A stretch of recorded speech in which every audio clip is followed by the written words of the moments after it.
Assalamualaikum warahmatullahi wabarakatuh. Perkenalkan, nama saya Denny Irawan yang merupakan mahasiswa program Magister Pendidikan Agama Islam UIN Sunan Kalijaga Yogyakarta, NIM 2020 40 12 053. Pada saat ini saya akan melakukan yang namanya micro teaching pada mata kuliah Health Study yang diampu oleh beliau yang terhormat Bapak Dr. Haji Muhammad Wasid Asy'adi SAG MAG.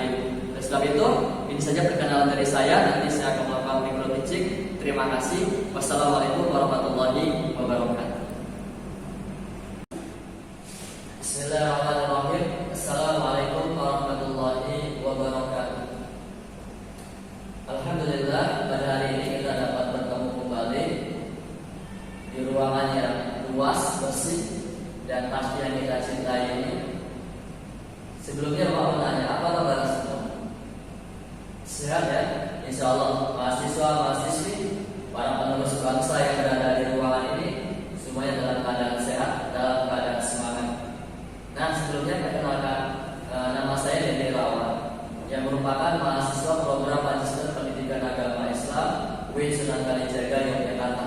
Pada kali ini saya akan menggantikan dosen pengamat kalian semua sebagai pemanduan dari mata kuliah saya, yaitu Health Study. Oleh sebab itu saya nanti minta kerjasamanya pada mata kuliah Ulumul Hadis ini. Semoga nanti perkuliahan kita ke depannya dapat berjalan dengan lancar. Yang presentasi nanti dapat menyampaikan gagasannya, dan nanti yang lainnya nanti bisa melakukan tanya jawab. Nah, seperti pertemuan-pertemuan sebelumnya, karena sudah dibagi pembahasan mengenai tugas presentasinya, pada hari ini kita akan membahas mengenai pengertiannya dari studi hadis dan juga cabang-cabangnya. Oleh sebab itu, silakan nanti kepada yang mempresentasikan, yang bertugas pada hari ini untuk mempersiapkan terlebih dahulu makalah dan juga PPT-nya. Dan ketua kelas nanti dipilih salah satu temannya untuk dijadikan sebagai moderator agar kuliah nanti dapat berjalan dengan baik, dapat berjalan secara aktif. Itu aja ya, silakan kepada ketua kelas nanti bisa dikoordinir supaya presentasi dapat berjalan dengan lancar.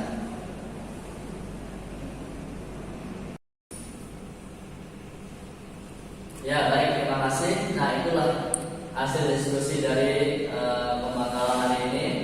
Luar biasa ya, pemakalan dapat menyampaikan gagasannya secara maksimal, dan juga teman-temannya banyak yang bertanya sehingga timbullah tanya jawab. Nah, inilah sebenarnya yang diinginkan oleh para dosen dan saya pribadi juga, sehingga intelektualan kita itu kelihatan. Sehingga komunikasi ini diharapkan adanya tanya jawab dan keaktifan mahasiswa dalam ruang perkuliahan. Baik ya, terima kasih untuk yang presentasi pada hari ini. Selanjutnya saya akan menyampaikan mengenai garis besar pada pembahasan kita hari ini yang telah dipresentasikan oleh teman-teman kalian semua. Nah, di sini kita akan membahas mengenai pencapaian pembelajarannya. Pada hari ini perkuliahan kita akan membahas mengenai pengertian ilmu hadis, pembagian ilmu hadis, dan cabang-cabang ilmu hadis. Nah, apa sih sebenarnya pengertian dari ilmu hadis? Nah, dibandingkan di atas, di depan. Ilmu hadis ialah ilmu pengetahuan yang membicarakan tentang cara-cara persambungan hadis sampai kepada Rasulullah SAW dari segi ihwal, perawinya, kedobitan, keadilan, dan dari kebersambungan tidaknya sanad dan sebagainya. Nah, jadi ilmu hadis ini kita akan membahas mengenai apa? Yaitu nanti akan membahas mengenai persambungan. Jadi hadis ini benar atau tidaknya itu kita akan bahas di dalamnya, dalam ilmu hadis ini. Nah, jadi ilmu hadis ini sangat penting ya. Untuk pengertiannya seperti ini. Lalu selanjutnya pembagian ilmu hadis. Pembagian ilmu hadis yang dilihat. Yang pertama ada ilmu hadis riwayat, yaitu ilmu yang membahas cara melakukan persambungan hadis kepada Shahihul Isnad, yaitu Nabi Muhammad SAW, dari sikap perawinya mengenai kekuatan hafalan dan kedobitan mereka dari segi keadaan sanad, yang sepertinya dan lainnya itu yang persyaratan-persyaratannya. Nah, yang kedua, ilmu hadis riwayat. Apa pengertiannya? Yaitu ilmu pengetahuan yang membahas tentang kaidah-kaidah, dasar-dasar, peraturan sehingga dapat membedakan antara hadis sahih yang disandarkan kepada Rasulullah SAW dan hadis yang diragukan penyandaran kepadanya. Lalu selanjutnya, selanjutnya kita akan membahas mengenai cabang-cabang ilmu hadis. Nah, jadi dalam ilmu hadis ini mempunyai beberapa cabang sehingga di dalamnya itu mempunyai pembahasan tersendiri mengenai ilmu hadis tersebut. Yang pertama itu adalah ilmu rijalul hadis, yaitu ilmu yang membahas tentang perawi hadis, baik dari sahabat, tabi'in maupun dari angkatan sesudahnya. Melalui ilmu hadis ini kita dapat mempelajari persoalan-persoalan di sekitar sanad. Jadi dengan pelajaran ini kita mengetahui suatu persoalan yang ada pada sanadnya, baik para perawi yang langsung menerima hadis dari Rasulullah SAW maupun yang menerima hadis dari sahabat dan seterusnya dan matan. Nah, jadi dengan perjalanan sini kita akan mengetahui siapa-siapa saja sebenarnya yang mempunyai wewenang atau yang mempunyai kemampuan dalam sanadnya tersebut. Lalu selanjutnya yang kedua yaitu ilmu jarh wa ta'dil. Apa pengertiannya? Yaitu ilmu yang membahas tentang keadaan para perawi, baik yang dapat mencacatkan atau membersihkan mereka dengan ungkapan tertentu dan untuk menerima atau menolak riwayat mereka. Ilmu ini dipergunakan untuk menetapkan apakah riwayat dari para perawi dapat diterima atau ditolak sama sekali. Jika seorang rawi telah ditarjih sebagai rawi yang cacat, maka periwayatan ditolak, dan jika seorang rawi ditakwil sebagai orang yang adil, maka riwayatnya bisa diterima selama syarat yang lain terpenuhi. Nah, di cabang yang kedua ini yaitu jarh wa ta'dil. Di sini kita akan membahas bagaimana sebenarnya kondisi bagi perawi tersebut. Apakah benar-benar ia seorang yang hafalan yang kuat? Apakah ia benar-benar seorang yang menjaga sifatnya, perilakunya dan lain sebagainya? Lalu selanjutnya, nah ini dia, kecacatan perawi dapat diketahui dalam perbuatan yang dilakukan. Jadi seorang perawi tersebut bisa diterima hadisnya atau bisa diterima mantannya itu ketika apa? Ketika mereka itu yang pertama tidak bid'ah. Ketika mereka bid'ah, yaitu melakukan tindakan di luar ketentuan syariat, maka jelas ini ditolak riwayatannya, atau bisa dikatakan ini mempunyai cacat. Jadi perawinya cacat dan ini tidak bisa digunakan sebagai hadis yang dia sampaikan. Lalu yang kedua yaitu mukhallafah, yaitu berbeda dengan periwayatan dari rawi yang lebih sikoh atau lebih kuat. Misal dia ini berbeda mengenai hukum sholat gitu kan, atau hukum lainnya, sedangkan dia ini ada yang lebih kuat, atau lebih sikoh, dan ternyata rupanya berbeda. Dan yang dia ini yang mukhalafah ini jelas tertolak. Lalu yang ketiga adalah yaitu melakukan banyak kekeliruan dalam meriwayatkan hadis. Dan ketika perawi ini banyak atau orang ini melakukan suatu penyampaian hadis yang banyak kekeliruan, jelas ini juga ditolak, sehingga ini tidak masuk kepada rawinya. Nah, ini catatan yang dimiliki oleh rawi yang tidak bisa diterima. Lalu yang keempat, jahalat, yaitu identitas tidak diketahui secara jelas dan lengkap. Nah, jadi rata-rata para perawi itu mereka jelas ya silsilahnya siapa, orang tuanya siapa, keturunannya siapa, tinggal di mana. Nah, inilah yang menjadi cacat tidaknya seorang perawi. Jadi harus jelas identitasnya. Lalu yang kelima, dakwat al-intiqah. Nah, yaitu diduga penyandaran sanadnya terputus. Nah, jadi tidak boleh sanadnya sampai terputus. Jadi seorang perawi itu harus mempunyai sanad yang langsung nanti sampai kepada Nabi Muhammad SAW. Nah, selanjutnya syarat-syarat yang harus dipenuhi oleh seorang yang menjaga dan ta'dil perawi. Yang pertama itu berilmu pengetahuan jelas, mereka harus mempunyai ilmu pengetahuan yang luas. Yang kedua warok, yaitu menjauhi perbuatan maksiat, subuhat, dosa-dosa kecil dan makruhat. Jelas ya, harus mempunyai sifat warok, yaitu orang yang mampu menjauhkan perbuatan maksiat, menjauhkan perbuatan dosa. Lalu yang ketiga jujur, mempunyai sikap jujur, tidak membohong atau lain sebagainya. Dan yang keempat menjauhi sifat fanatik terhadap golongan. Jadi tidak boleh sebagai seorang yang menjaga mentari perawi itu mempunyai hal-hal fanatik, nanti akan timbul yang namanya keputusan yang bersifat syahwat.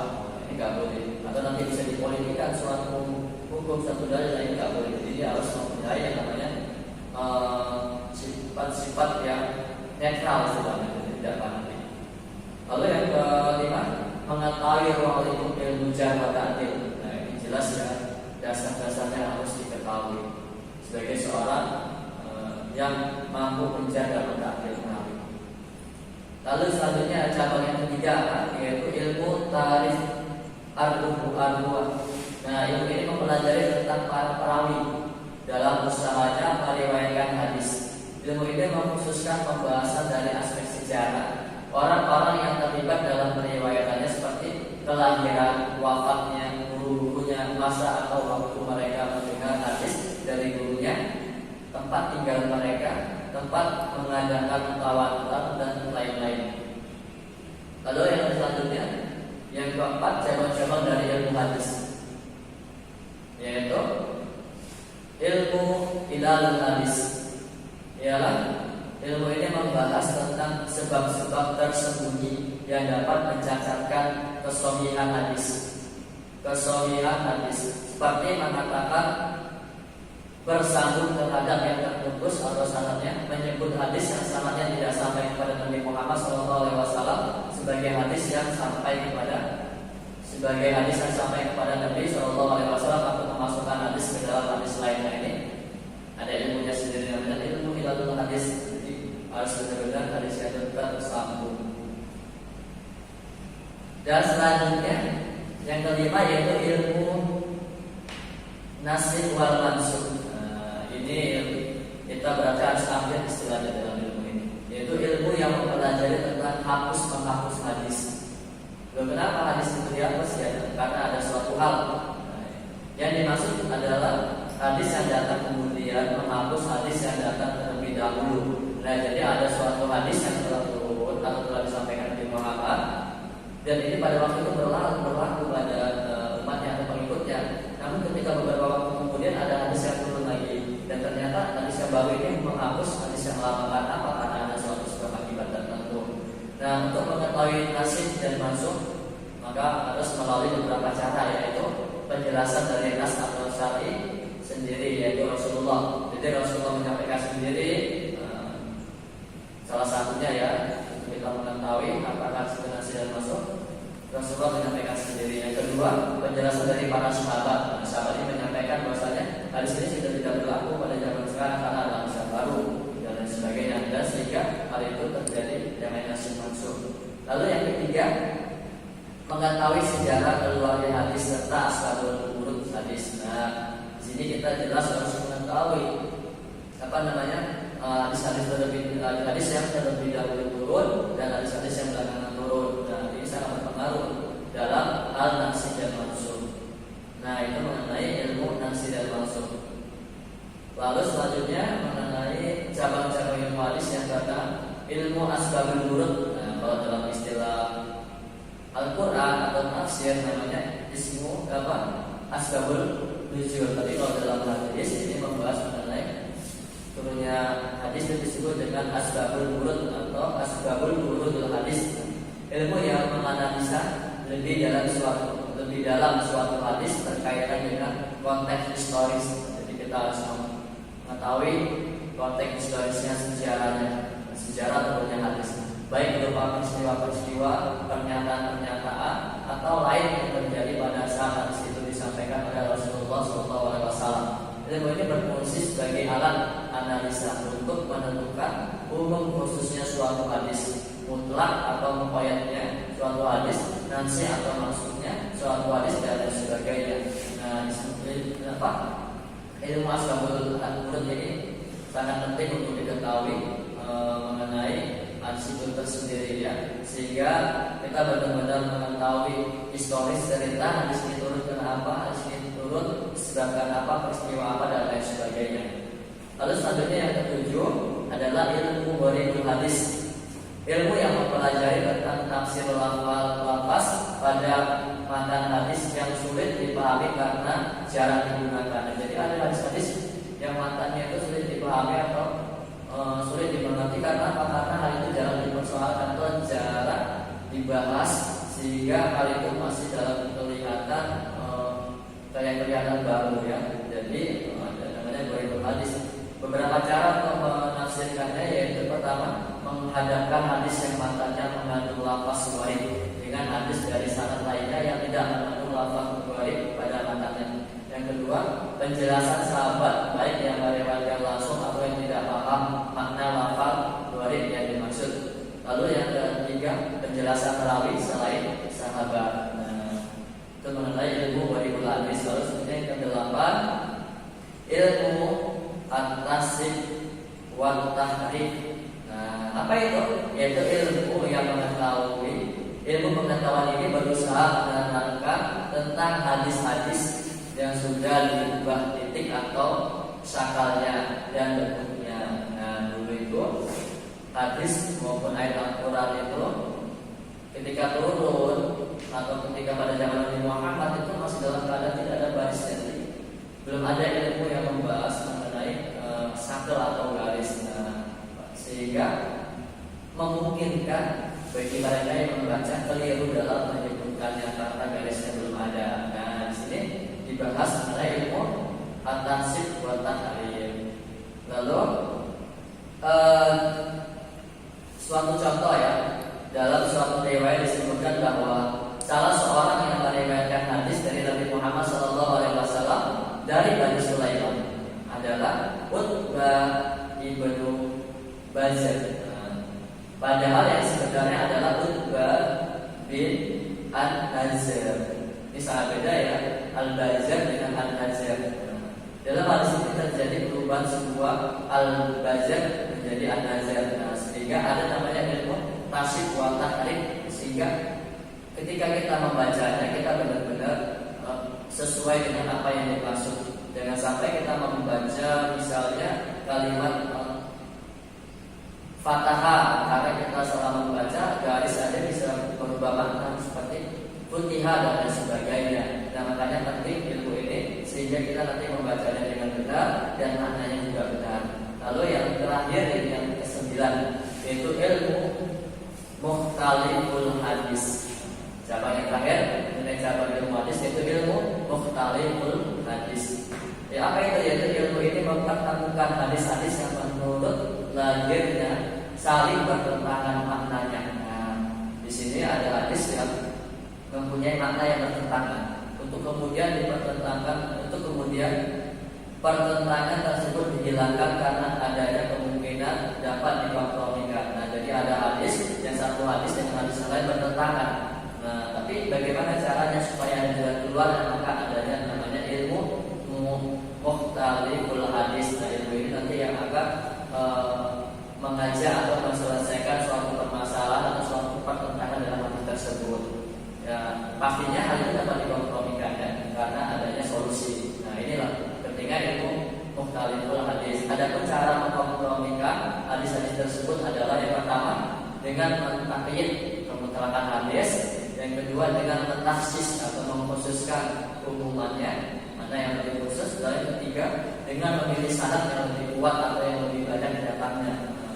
Kita lihat juga sanadnya, apakah sanad ini lemah atau kuat. Jika ada yang lebih kuat, maka yang lebih kuat itu nanti yang akan lebih dikhususkan ya.